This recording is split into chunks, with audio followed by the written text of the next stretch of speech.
अस्सलामुअलैकुम मेरे प्यारे दोस्तों।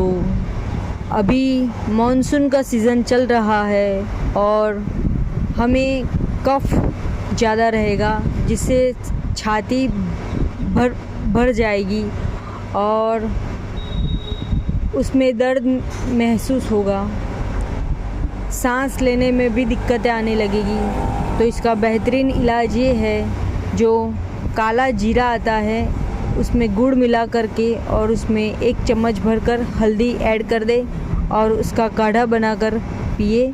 और बाद में कुल हु अल्लाहु अहद अल्लाहु समद लम यलिद वलम युलद वलम यकुल लहू कुफुवन अहद पढ़कर दम कर लें।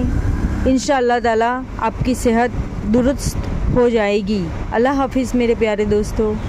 अल्लाह निगहबान।